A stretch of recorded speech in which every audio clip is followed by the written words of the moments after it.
Organized team activities today. And the big question is, will we see Aaron Rodgers in Pittsburgh? They have an offer on the table for the four-time MVP. Quarterback hasn't said if he's going to play next season. So the Steelers are rolling with Mason Rudolph, Skylar Thompson, and rookie Will Howard. That is for now. And that is when we bring in Jeff Darlington and Tim Hasselbeck to discuss things. And Jeff, all eyes, we know, quarterback room, just gave you the list. We know they've been pursuing Aaron Rodgers. Where does that stand? Well, nowhere at this point. I can tell you this. With OTAs starting for the Pittsburgh Steelers, it will be Mason Rudolph taking those first-team reps while the team continues to wait for Aaron Rodgers. And I'll also add this. There is still a level of confidence within the Pittsburgh Steelers organization that Aaron Rodgers will eventually join the team. When that happens, still to be determined. If it actually happens, quite frankly, also still to be determined. The Steelers, though, continuing to hold out hope as we reach, quite frankly, late in this offseason in May, 100 days away from the regular season. Still no signs of Aaron Rodgers with the Pittsburgh Steelers, but still keep it in your afterthoughts, I guess, that Aaron Rodgers could wind up with Pittsburgh eventually.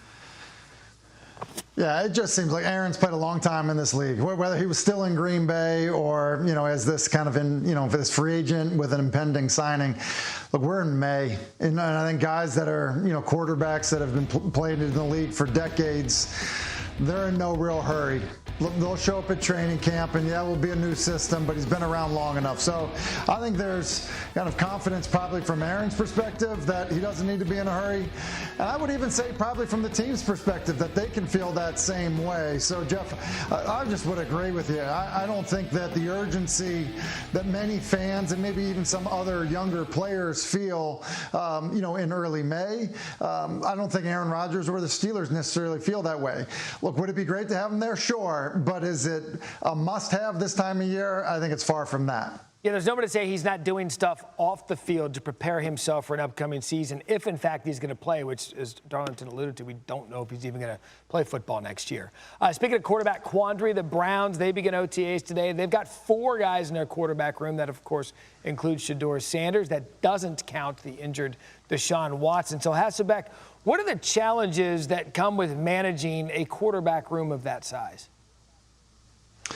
Well, you want to give people the opportunity to compete and win a job. And I think that's the number one thing. People have to realize that you don't have gigantic roster sizes. So, typically a team period may be 12 to 14 reps. Well, you divide that by 4. It's not a lot of opportunity for the guys. No, in the same time, your head coach is really, coaching for his job. And so, when you just stack it up and say you've got a Super Bowl winning quarterback in Joe Flacco, a former first-round quarterback in Kenny Pickett, who was the backup to the Super Bowl winning champs a year ago and started games, he's ready to play, you would think. And then young prospects, one drafted earlier than the next, to give them all reps is difficult, which means, then you're concerned about, are they happy? Are they frustrated? What does that do to the dynamic of your quarterback room, which can ultimately impact the dynamic of your football team? So, look, it's a challenge. They're not the only ones dealing with it, but it does feel like the most unique one in the National Football League right now.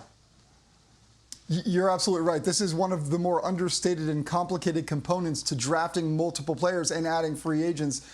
You have to find repetitions to create that competition. I've spoken to a number of teams who said, yeah, we would love to add quarterbacks in the draft to see if you can sort of hit on one in one of those later rounds. But this is the complication when you do that. Suddenly you do have Gabriel and Sanders joining a competition and really not getting the reps perhaps necessary for a rookie to not only win the job, but also understand the offense. So it is a complicated component facing the Browns, one they will continue to try to work through by splitting up reps until someone earns that job. But I do not anticipate, based on my conversations, that they will make any type of decision about distributing reps outside of evenly at this point for the Browns. And you look at that list, I mean, Flacco's a veteran. Kenny Pickett's been there before. So if you really wanted to take a look at both of these rookie quarterbacks, Gabriel, a third-rounder, we know Shedeur went in the 5th.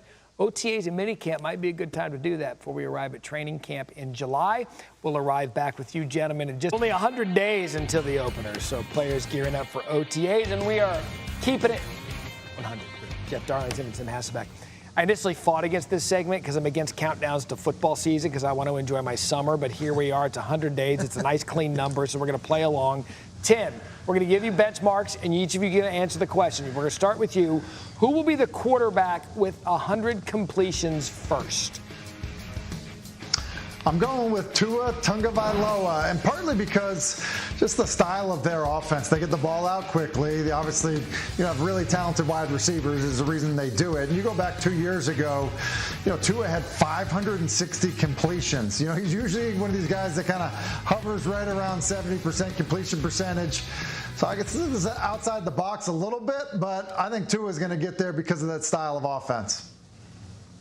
Yeah, Tim, I'm going to use a similar rationale when I say Jared Goff will be the first one to get to 100 completions. They don't have Ben Johnson, so it'll be interesting to see how this offense evolves. But I do think that Jared, in general, is very capable of getting the ball out quick, getting completions. He has targets that he is comfortable with. Now, will he have the type of game where he had 18 consecutive completions in Week 4 to help kind of get him there faster? That's not an easy feat, but he is the type of player who will complete a lot of passes every game. I think that he gets to 100 first. Slight edge to Hasselbeck, slight edge, but I think they're both great picks. Darlington, you're starting this one.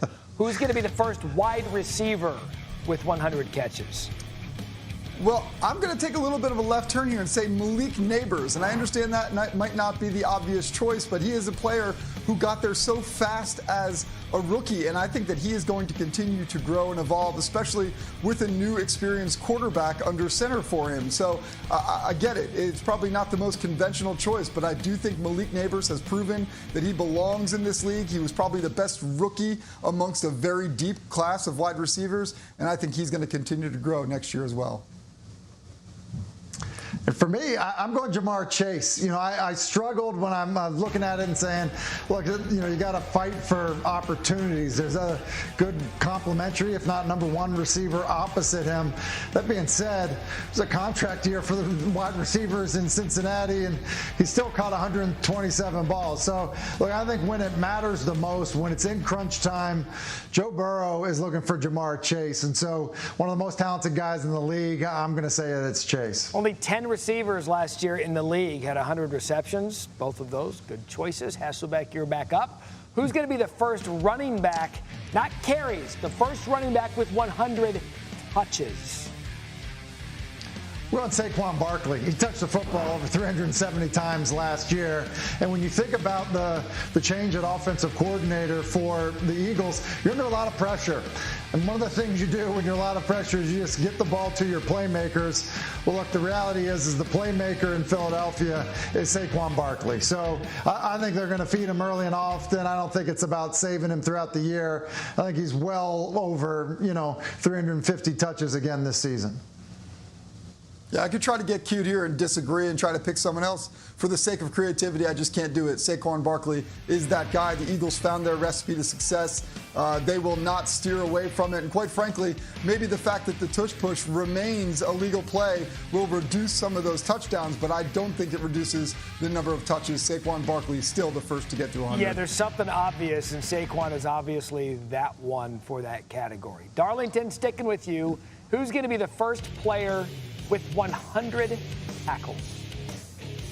Well, I'm going to go Zaire Franklin, who did it so effectively for the Colts last season. But the only reason I'm a little bit concerned about this is because of the injury that he's currently facing. We'll see if he can be healthy in time for the regular season. The team does expect him to be ready in time for training camp. He underwent a pretty minor cleanup during the offseason, but I think that Franklin will get back and be the guy to get to well over 100 tackles and be the first to do it this season.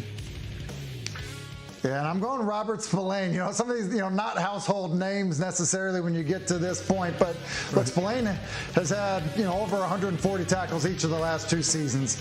Talk to Antonio Pierce, and he would be the one to tell you, this is the guy that we wanted to build things around in Las Vegas. Guy's just a football player. Came into the league, undrafted, plays like a guy that came in undrafted with a chip on his shoulder. He's the kind of guy that, it's hard to get him off the field. He ends up in New England, and so I don't think it's a signing that necessarily gets everyone's attention. He's a New England guy, and Mike Vrabel kind of cut guy. I think he's going to be a dominant player in New England. I think we're going to see the tackles, rack up quickly for him. Gentlemen, you gave this segment 100%. I want you to keep your calendars clean. We did. October 28th, Tuesday, October 28th, we're going to bring you back, and we're going to do a status report on all of these. So, Darlington, clear the schedule. Hasselbeck, you're free. Yeah, you better believe it. Hôm nay mình sẽ hướng dẫn các bạn cách làm một tấm lót cốc đơn giản từ len nhé. Nguyên liệu của mình đây nhá, mình sẽ sử dụng 3 màu sắc len như thế này để làm này. Màu đen này, màu xanh lá cây và màu trắng sẽ kết hợp lại với nhau nha. Và mình sẽ sử dụng kim móc len để làm. Kéo này. Rồi bây giờ sẽ bắt tay vào làm nha. Mình sẽ sử dụng cái phần len màu xanh trước đi, màu xanh trước nha. Giờ sẽ gỡ len ra.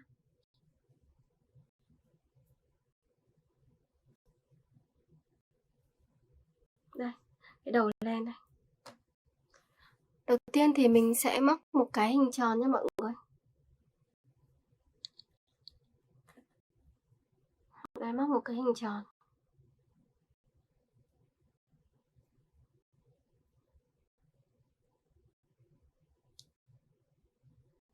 Đây, bây giờ sẽ tiến hành móc vào nha mọi người.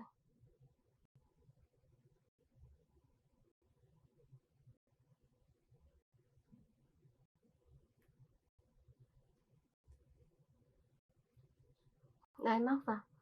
Cứ từng mũi nửa kép một móc xuống, đến khi được hình tròn thì mình dừng nhá. Đây, mũi nửa kép như thế này. Mình tiếp tục mình móc những mũi nữa xuống. Mũi tiếp theo.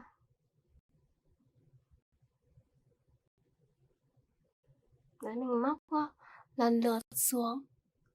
Tiếp nha mọi người.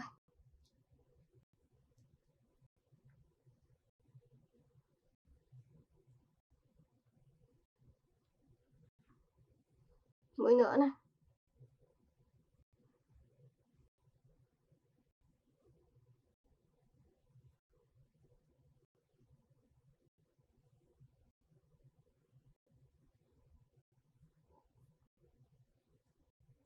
Đây, mình móc tiếp xuống, cứ lần lượt cho đến hết.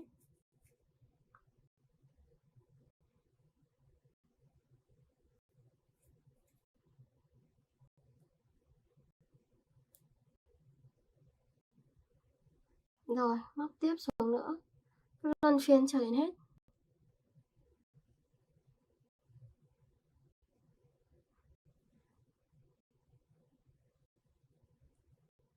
Móc lần lượt cho mình.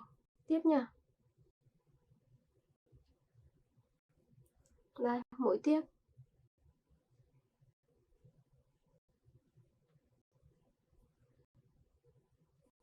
Mũi nữa này.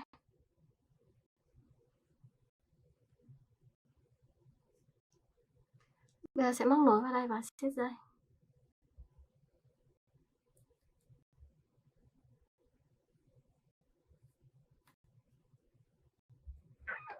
Rồi, được một cái hình tròn như thế này nhá. Giờ thì mình sẽ móc lên một cái hàng nữa